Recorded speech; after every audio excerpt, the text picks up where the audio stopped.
I have warned you before about washing machine hoses that can split and flood your home, but the culprit this time is much smaller. It's a water line and tubing you may never think about. But if you've got an automatic ice maker or water dispenser in your refrigerator, you're going to want to check this out. Part of another wall gone at the Fisher home in Novi, a casualty of water. Not what they wanted to come home to after a week-long vacation. That's better. It's 10:30 at night. We come in the back door. My son was in front of me, and he noticed that there was a puddle of water right here. And that was just the tip of the proverbial iceberg. And I looked up, and there was nothing coming down from the ceiling. So she ran to the basement. I came down here, and as I looked, I could see that there was water pouring out of the soffit here, as well as running down this wall, and just water spilling everywhere. What'd you think?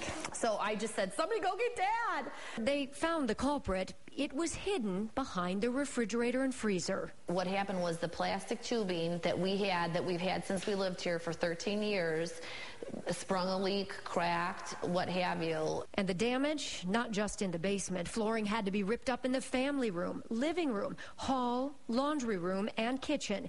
And some walls where water had seeped up had to go too. By the time we got here, the water, it must have been standing water in here for a few days.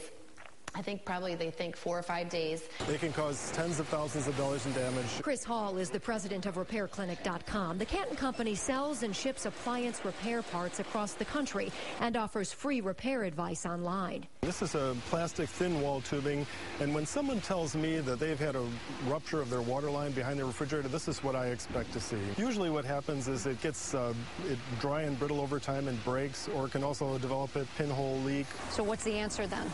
The answer is to use a more durable tubing, and we recommend that customers use copper.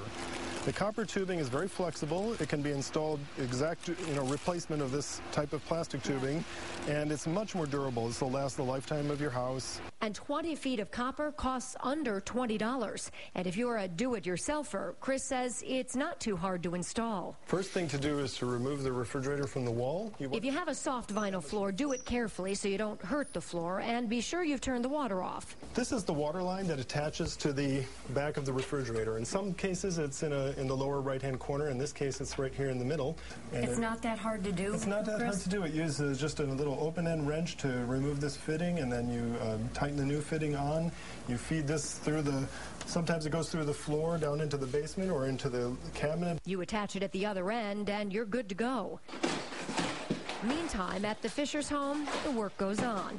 Much of their furniture is in a storage container on the driveway. Boxes pack what was a sunroom. Kids do their homework on a card table in the kitchen, and kids' chairs decorate the family room. Everything that was damaged is replaceable. We didn't lose any pictures. The house actually could have caught on fire because the water was coming close to a junction box, and then we would have lost everything. She's got a great attitude. If you find that you have this polyethylene tubing, but you're not comfortable replacing it yourself, call a plumber or an appliance repair shop and pay to have someone do it for you. It'll be worth it. You can find more information about the problem and solutions at WXYZ.com. I'm Joanne Purton, Channel 7 Action News.